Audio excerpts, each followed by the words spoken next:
Welcome everyone. Thank you for joining us. So let's begin our session with the wonderful quote. The greatest threat to our planet is the belief that someone else will save it. Good afternoon, everyone. I, Priya, being your host for today's international webinar on the topic climate change and business resilience, navigating the new normal. Extends my warm greetings and a very good afternoon to all of you present here.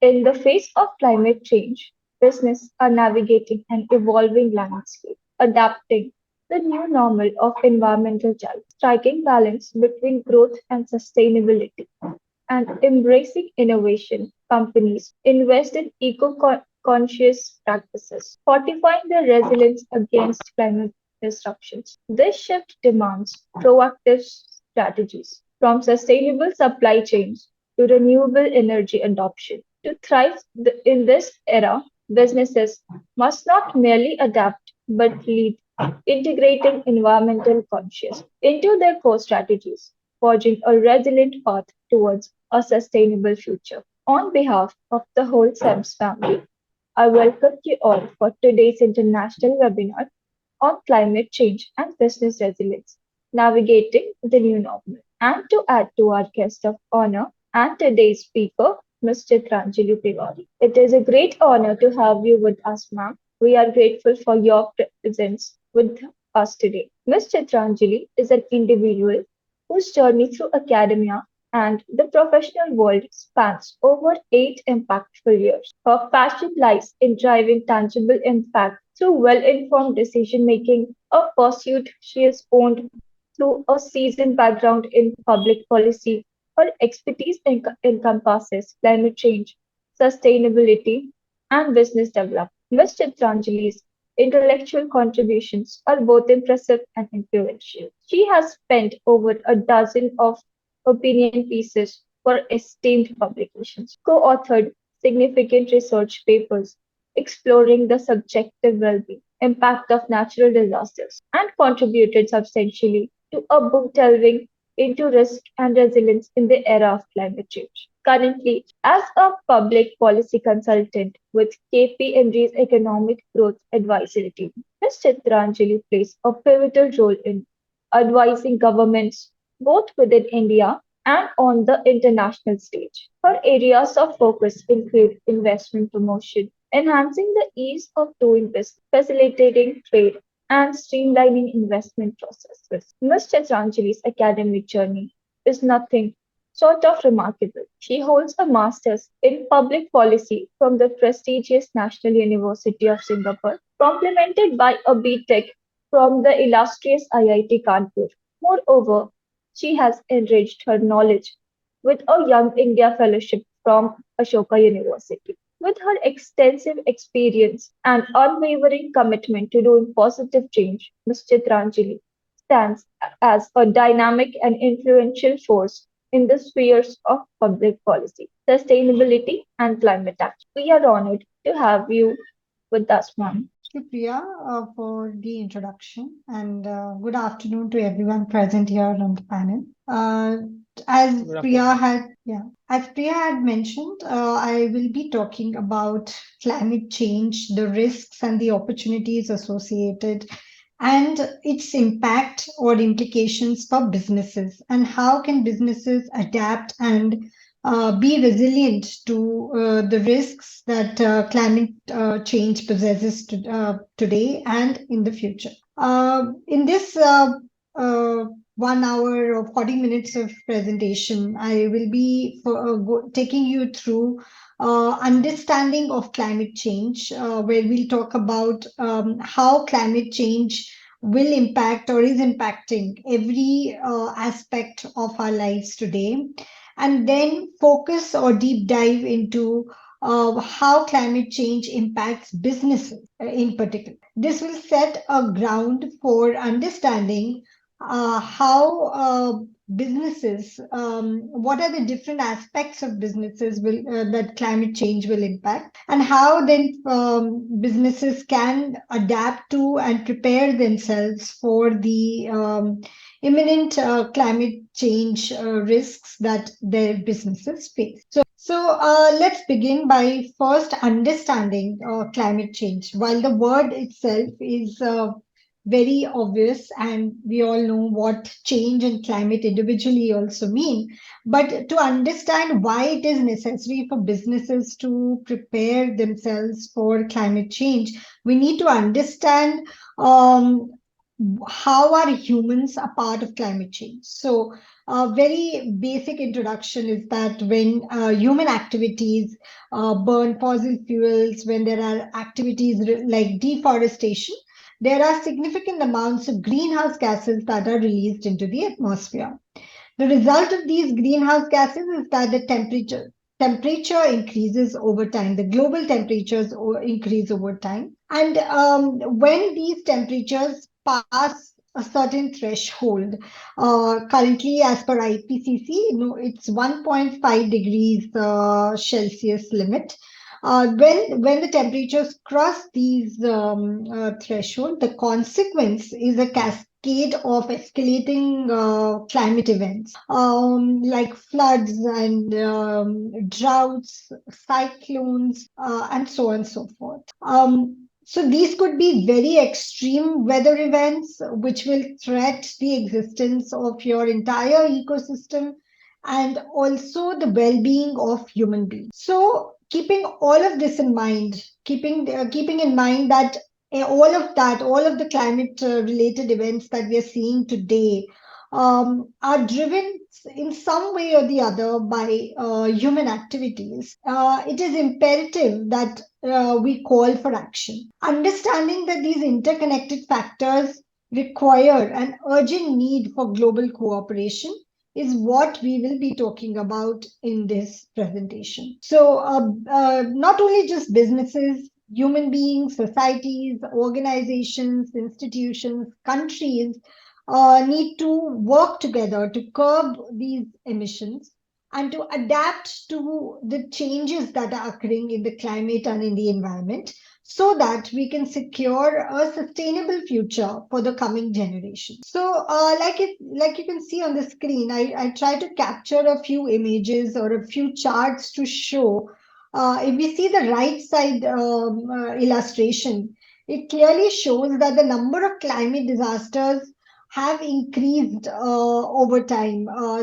So compared to someone born in 1960 to someone born in 2020, the frequency of climate disasters experienced in a lifetime are way higher. So when we talk about heat waves, they're 7.5 times more.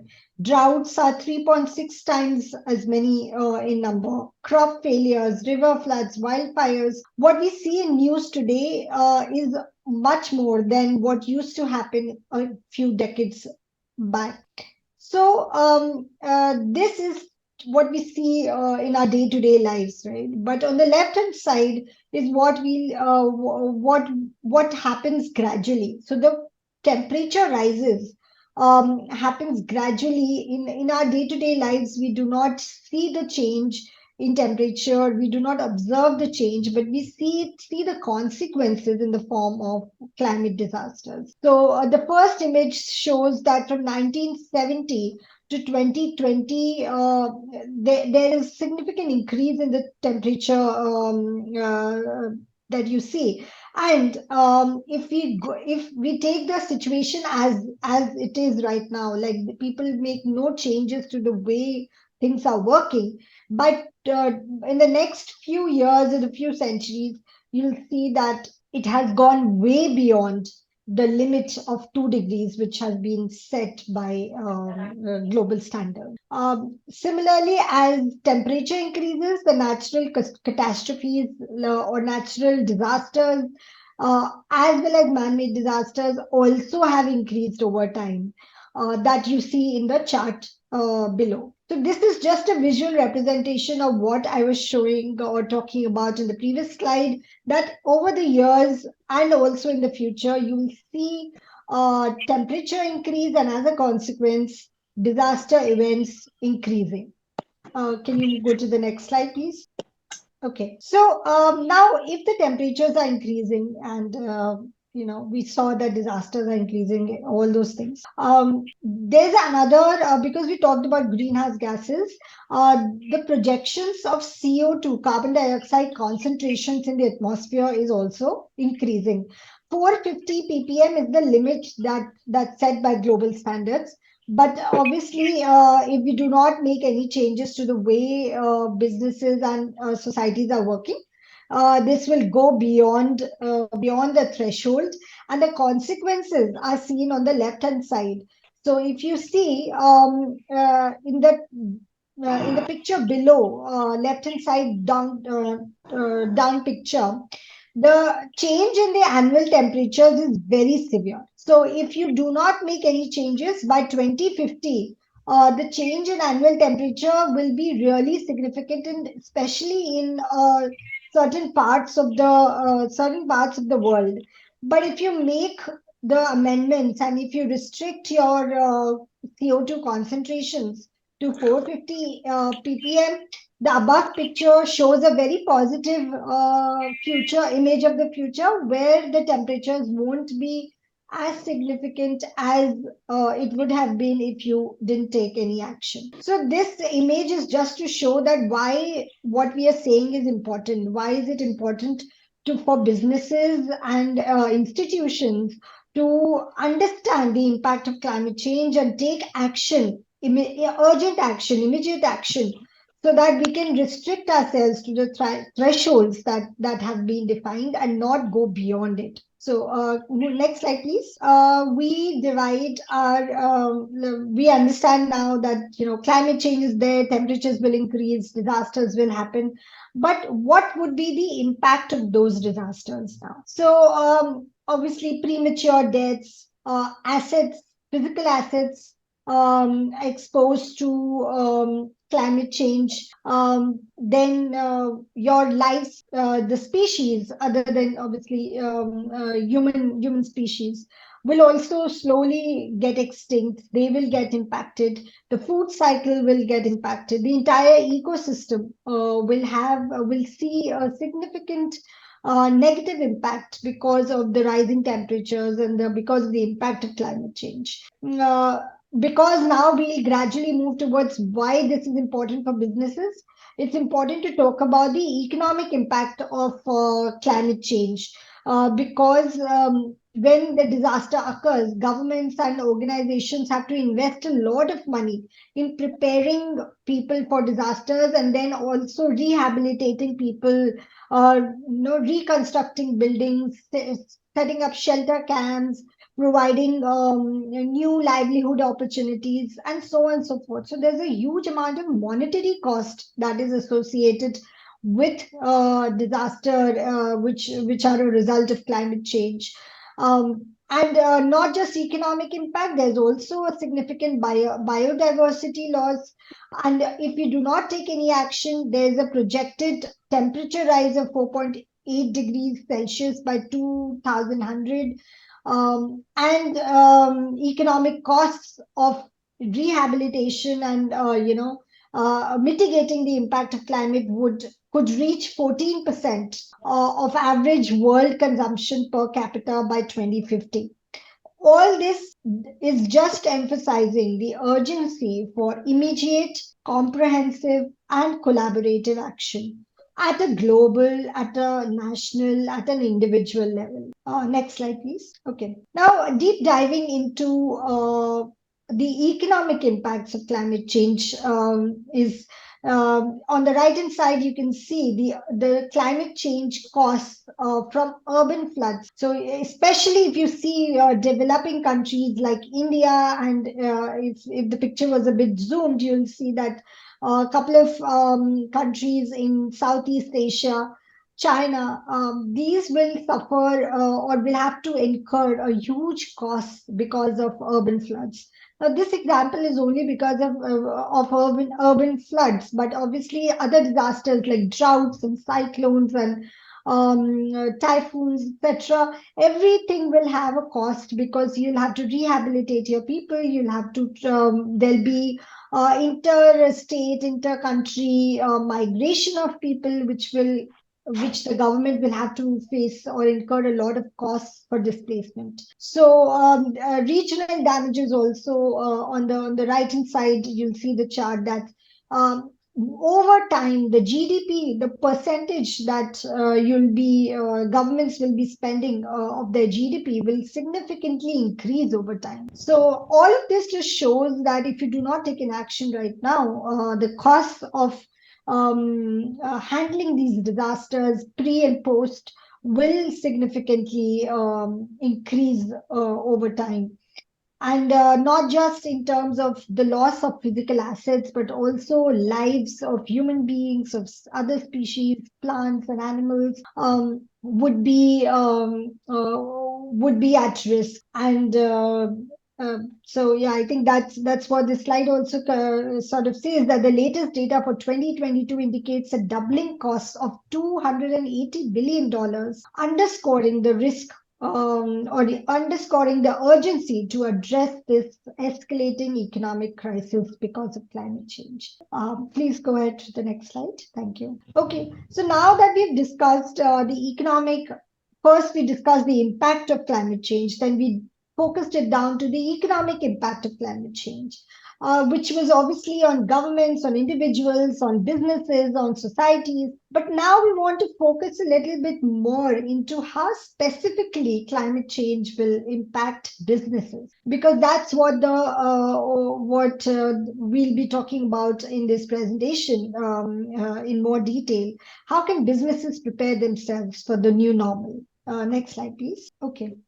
So, before we go ahead with that, let's first understand the kinds of climate risk that businesses face. So, if I have a business and I'm living in today's world where climate change is occurring so rapidly and the situation is escalating day by day, the first risk that my business will face is the physical risk, which seems very obvious, which is the immediate risk or immediate threats from climate related events like flooding, hurricanes, droughts, and with 23% of the global population directly exposed to flood risk. So, recently, when there were floods in certain parts of India, supply chains of a lot of businesses got disrupted. So, they had to reconstruct their entire network of suppliers, and that really costs a lot of money to certain businesses. The second kind of risk is transitional risk. So because of these climate events and at a global level, a lot of agreements and standards are being set up.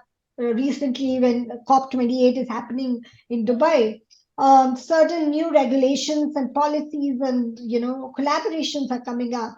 So businesses also face the risk of new policies, new laws, new standards, and new technologies coming up that every day pose a challenge to these businesses. So if they do not, let's say, there's a new innovation in the market on electric vehicles, and if a petrol or a diesel run automobile company is not adapting to those new technological innovation or changes, it impacts their reputation, it impacts their current assets, impacts their consumer base. So businesses have to adapt to these transitional risks also because of new laws, new standards, new technological innovation. And lastly, the businesses also face liability risk. So there's a failure to mitigate, adapt, and disclose changing with the changing legal expectations that can lead to climate litigation, highlighting the importance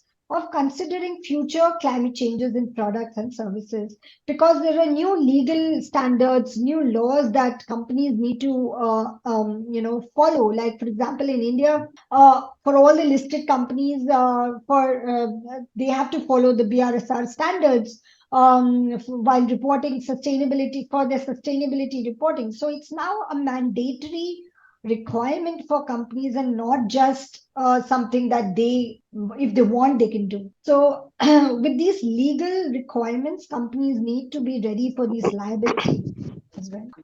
Now, because of these climate risks that we saw, physical, transitional, liability, how are businesses actually getting impacted? So there are different like For a particular business, there could be so many different ways in which they could be getting impacted. But on a generic level, I try to bring them together into three broad categories. One is a supply chain disruption.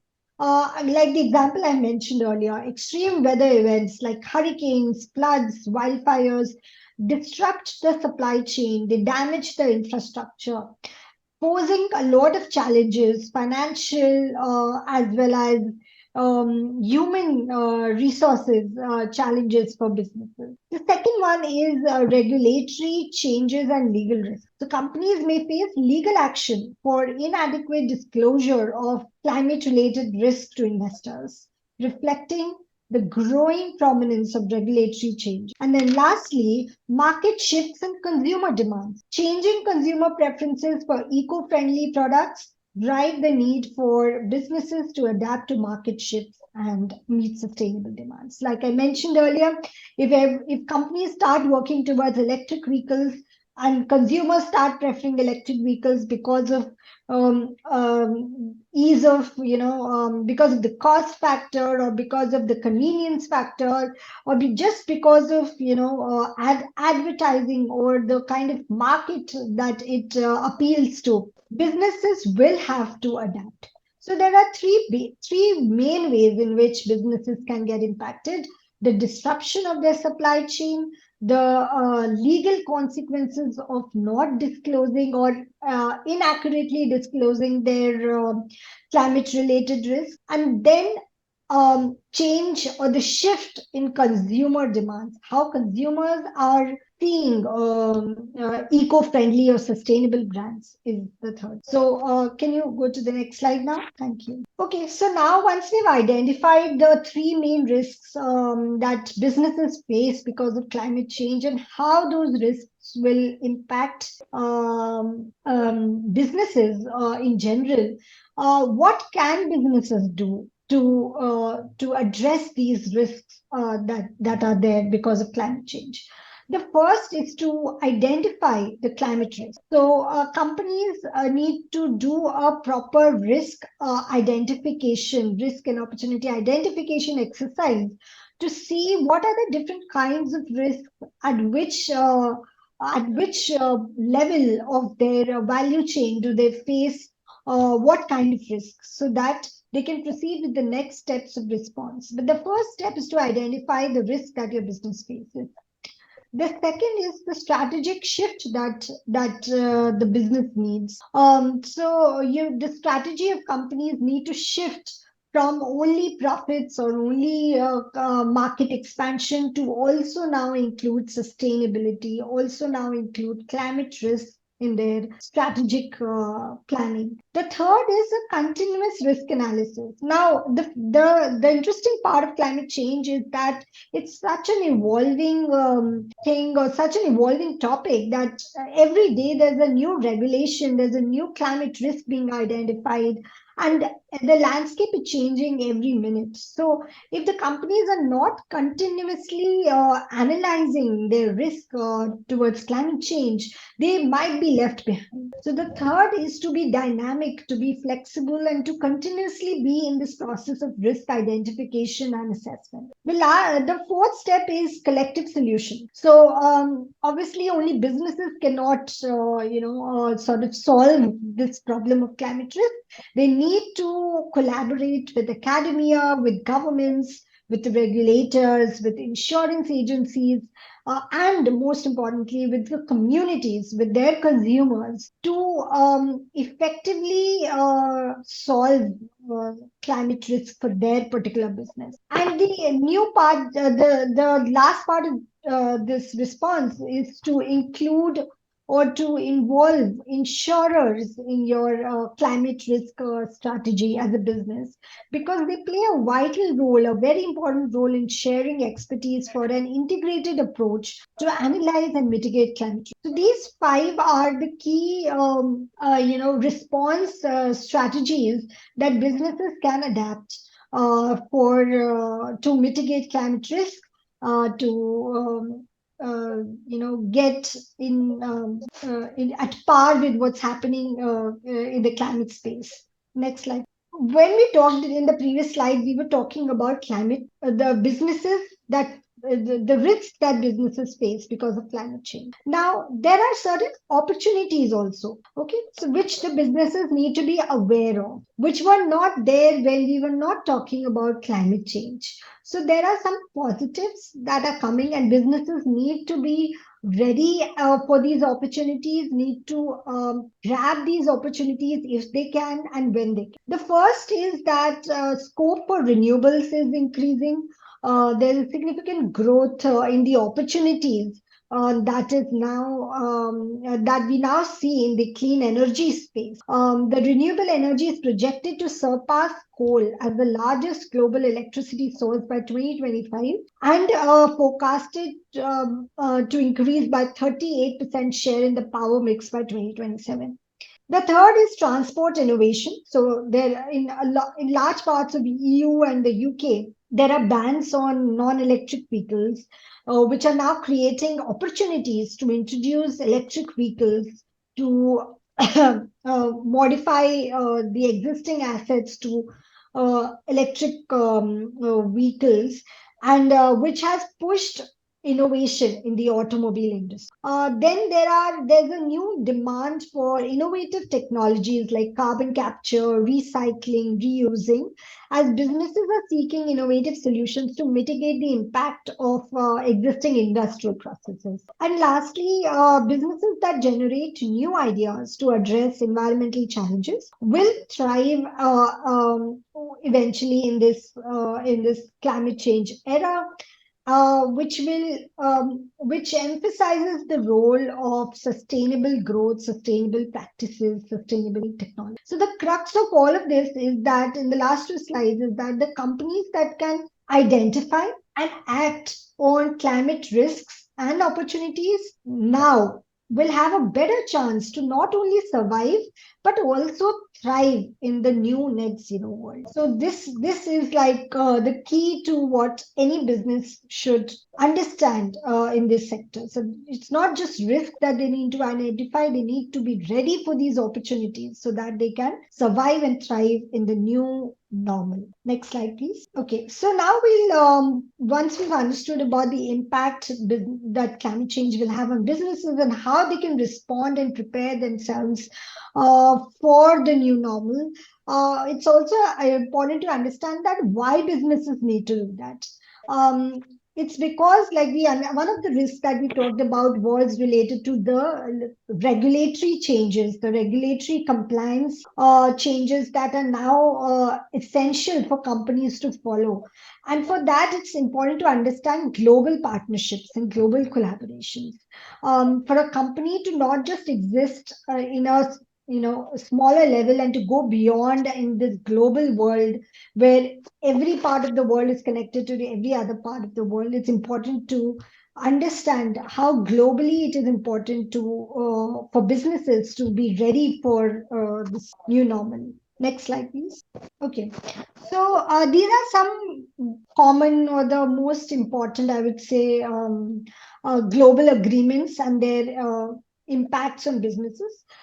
These are just for the audience to understand what are the different kinds of agreements that exist and how they impact businesses. So, for example, let's talk about the Paris Agreement, which is the fourth in this slide. We keep here in the climate change space, whenever you read anything, the Paris Agreement comes quite often. And the way it impacts businesses is that it has created a regulatory pressure on businesses.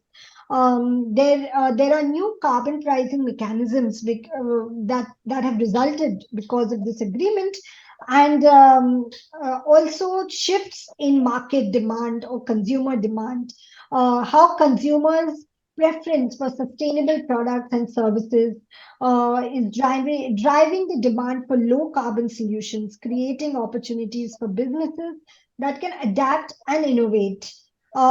Extreme weather events will impact supply chains, disrupt them, leading to production disruption and increased costs. And then the carbon taxes, because of this agreement and many other standards that have now come up. carbon taxes, emission trading schemes, they all incentivize businesses to invest in low carbon technologies and adapt to carbon constrained future. So as these standards of global agreements are coming up, businesses are facing more and more regulations and compliance mandates to reduce their emissions to meet national or international carbon reduction targets. So, on similar lines, the other agreements also impact businesses in one way or the other. One of the risks, or more than one risk, are being addressed in these agreements.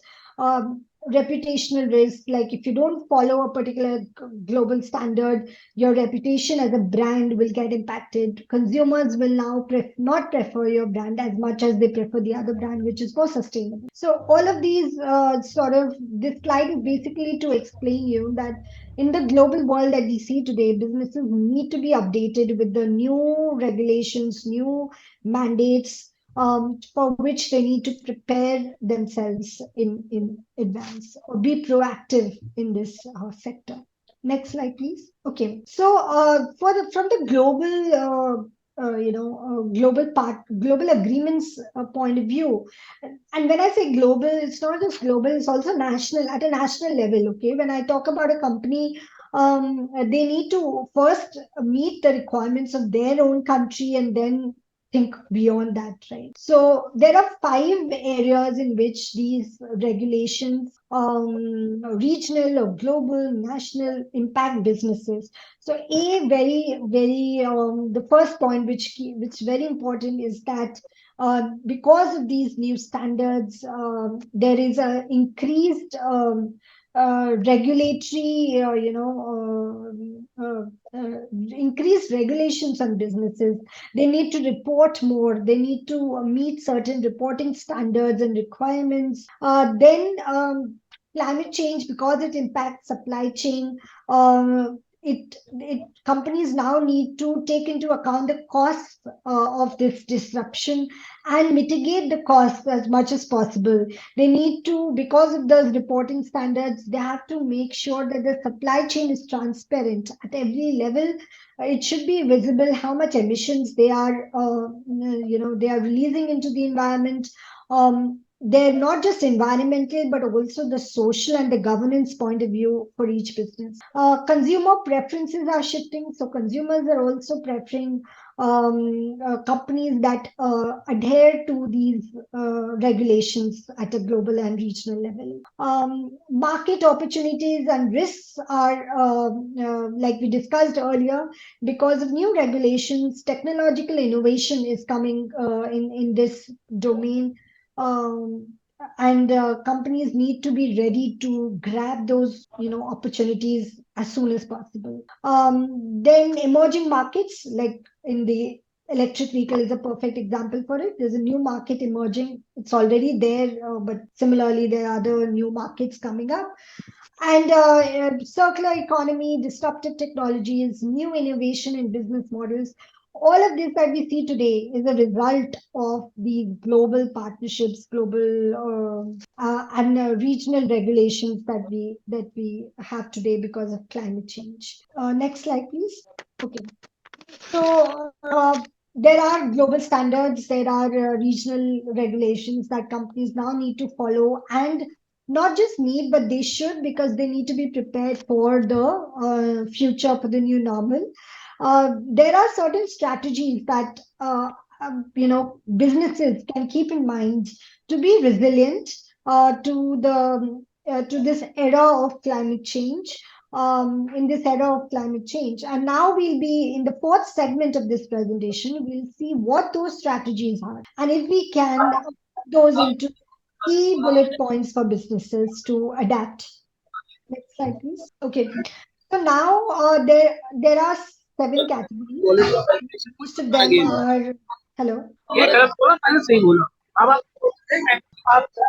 yeah please unmute it her Now, please, you continue. Okay, so now we're talking about the adaptation strategies for business, how they can adapt to and they can prepare for the new normal. In this slide, I've also tried to bring in some examples of companies or brands that are actually adapting to or being climate resilient in today's world. So companies first need to have sustainability and ESG practices in place. They need to ensure that they work towards carbon neutrality and also energy transition. Third is very important because we kept talking about supply chain risk. Businesses need to adapt and make sure that they are resilient in their supply chain. Technological innovation, keep up with the market trends, keep up with new innovations in the space of sustainability. Policy and advocacy, businesses need to collaborate with governments, with regulators through public-private partnerships, and they should advocate for pro-climate regulations, carbon pricing, and sustainability incentives. And the last part of this is the human element. All of these things that we talked till now were related to companies' policies, companies' strategies, companies' vision, mission, all those things. But now, what about the humans who are a part of businesses in general? So, the employee engagement and employee education is very important because it fosters a climate conscious workplace through Google's programs, like for example, there are programs at Google which empower employees to reduce their carbon footprint and contribute to sustainability initiatives. The second part of the human element is social responsibility and community engagement. So businesses can engage in corporate philanthropy, community initiatives like plantation drives, contributing for girl child or underprivileged children education, for building public trust. So this not only impacts society positively, but also helps businesses build their public trust and reputation. These are some of the examples in which businesses can, and also the examples of how businesses have tried to become more resilient in this, in this era of climate change.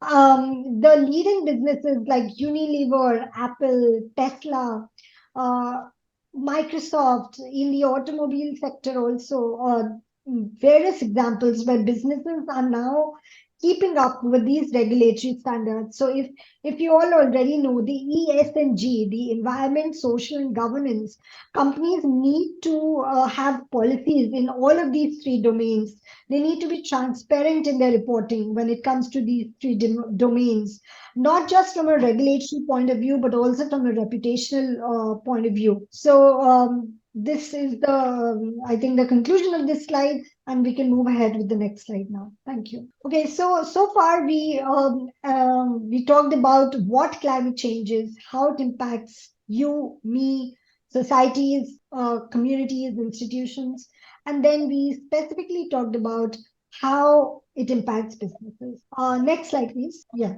So we talked about the climate change imperative. Why is it important, or why is it needed to?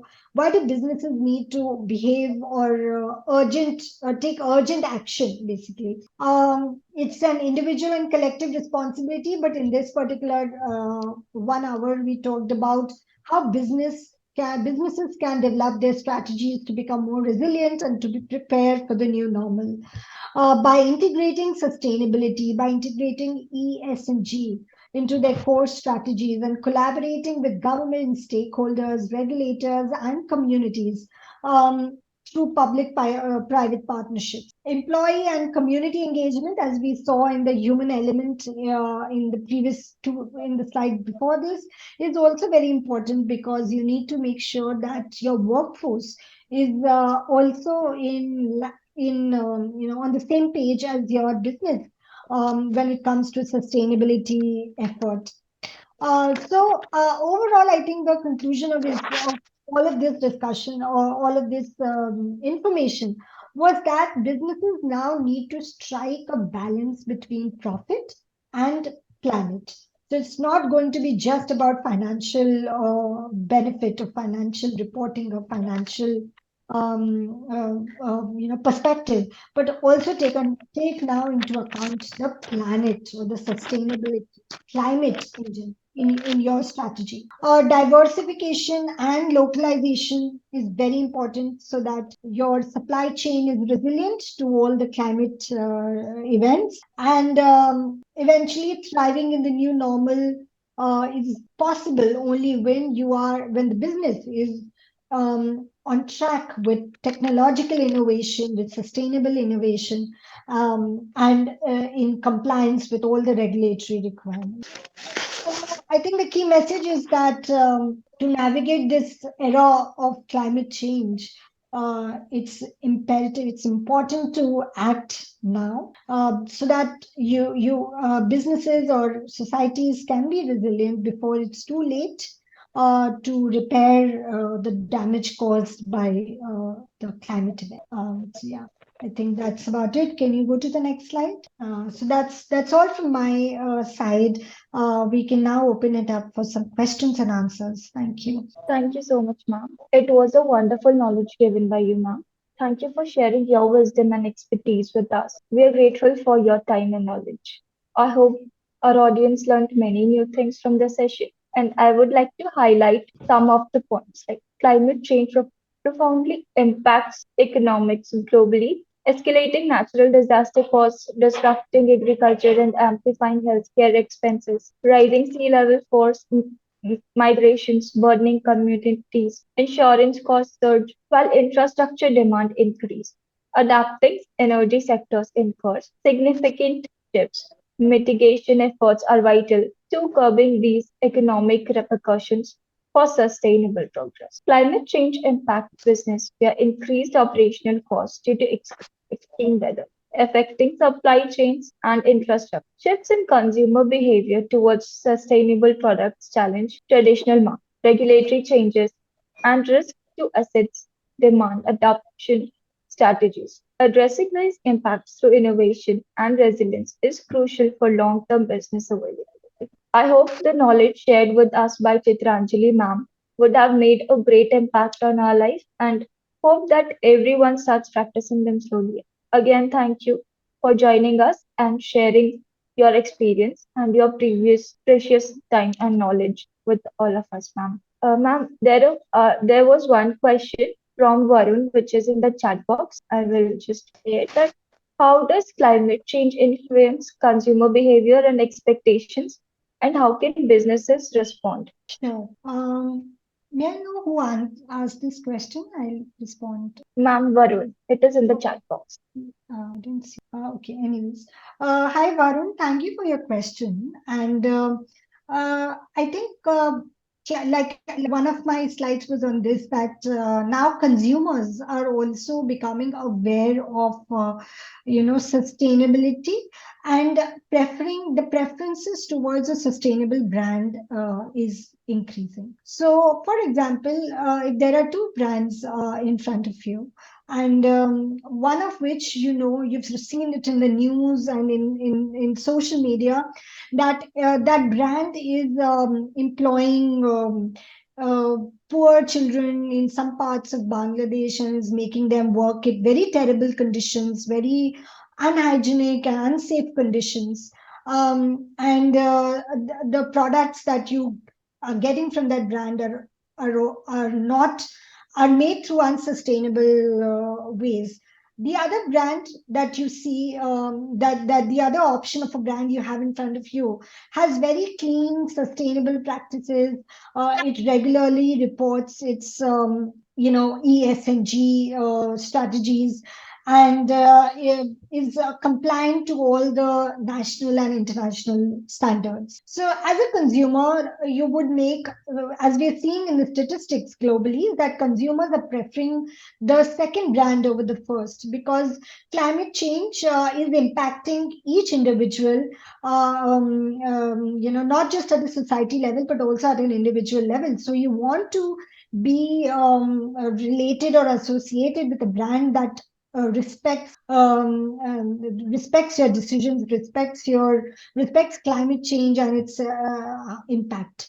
So I think because consumer preferences are changing now, businesses need to be conscious of the fact that if they do not report their environmental, social, and governance policies, and they do not comply with regulatory standards, they might lose these consumers who have become more sustainable conscious, so that is why the way businesses can, protect this consumer base is by being compliant with the standards, by making sure that they have clean energy policies. They not just in the environment sectors, but also in the social and governance domain. So yeah, I hope I answered your question. Hello. Hi, ma'am. Yeah. I am audible. Yes. How does climate change directly impact on business across various industries? Which industry do you want to know more about? Is anything particular It, in mind or it is, general? I don't have any particular for all Ah, industries. okay, so I think one of the slides which we were talking about exactly sort of answers your question. So, because climate change causes extreme weather events, this will disrupt companies' supply chain. When the supply chain is disrupted, companies will have to put in more money to, reconstruct the network or to buy new infrastructure or to renovate the infrastructure loss. So, monetary loss companies will face because of the supply chain disruption which occurs due to this thing. The second is the question that Varun asked, that when the consumers will move away from your brand because you're not compliant to climate policies, you will lose your consumer base also. So that is the second way in which climate change can impact a particular business across industries. And the third is legal repercussions, because if you're not compliant, if you're not following certain standards related to climate change or climate policies, you will have to face a reputational risk, regulatory risk as well. Okay, thank you. Narasham. Now, Mr. Ghanshyam Garg wants to ask Uh, something. Hello, good afternoon, madam. Good afternoon, Mr. Ghanshyam. Uh, I want to ask about this threat to the oil producing companies because Hmm. of electric vehicles preference due to climate change. How to overcome this threat? Threat. Okay, so one threat is competition, because if Not only competition, yes, but you say okay, our oil producing companies, you saying, right? yeah, yeah, oil producing companies, because Okay. the vehicles will be of electric vehicles, and their oil, petrol, diesel may not be in full use because Yes. of the reduction in vehicles. Okay. So, firstly, I think companies are already diversifying their products, keeping in mind what the technological trend that we are seeing towards electric vehicle. Secondly, the products are not only used in petrol diesel vehicles. The like the crude oil has so many other uses apart from just transportation. But companies, and I think they are identifying the risk, they are identifying the threat, and they're diversifying their assets and their products in a way that they prepare for the future. So, a very common example of this is that it's not a company, but it's certain Middle Eastern countries which were entirely like their economy was oil driven for so many years, now are focusing on diversifying the economy towards tourism or towards technological innovation, towards finance, and so many other domains. So, if you just read about UAE's or Saudi's policies, you'll see the trend, or you'll see the shift that's there from oil to a more diversified economy. So there is a threat for sure, and companies and countries are recognizing the threat, and they are accordingly diversifying their business model, uh, uh, keeping in mind the shift that we see today. One more question, please. Hmm. You have mentioned about carbon pricing. Please elaborate it. Carbon pricing. Elaborate in the sense, what does carbon pricing Yeah, mean, yeah, right? yeah, yeah, yeah. Okay, sure, sure. So I'll try to make it, like, try to explain it in a very simple word. It's basically an economic approach where the purpose, the objective is to reduce greenhouse gas emissions by putting a price on carbon dioxide that the business or the company is emitting. So the aim is to make carbon emissions monetary, basically attaching a cost to it so that there is a price attached to what the companies are producing. So it's basically easier for governments or regulators to charge or monetize the carbon emissions that are there. There are two main types of carbon pricing mechanisms. One is carbon taxes. So carbon tax is a direct tax that is levied on the carbon content of the fossil fuels. So if your company is using X amount of fossil fuels, uska conversion laga ke they calculate the carbon tax that will be levied on your business. So that now businesses are more incentivized to switch to cleaner alternatives, right, to reduce the carbon tax. And the second type of carbon pricing mechanism is a emission trading scheme. So it sets a cap on the total amount of carbon dioxide that your company can produce, and then companies can receive a purchase carbon allowance based on how much they want to emit and how much they want to save. So these are different mechanisms, carbon pricing mechanisms that we see today. So carbon tax and emission trading schemes are two examples that come to mind. Does that help? Thanks very much. It's basically in very simple term putting a price on the carbon emission. Okay. Thanks, madam.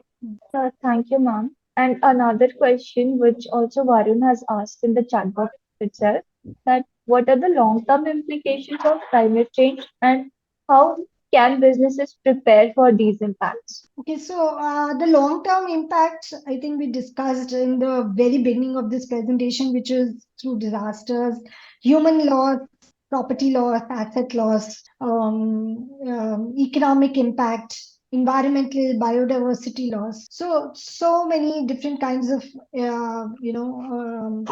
the way climate change impacts our day-to-day lives and how businesses can prepare it is, I think, just uh, adapt to the rising or evolving climate risk, grab the opportunities that they see in the climate domain, and make sure that they comply and they comply with regulatory standards. They respect consumer preferences. Yeah, these are some of the examples. We can analyze the environment for the agriculture purpose. Okay, I think what you mean is that how in the agricultural sector, how can we prepare for climate risks, right?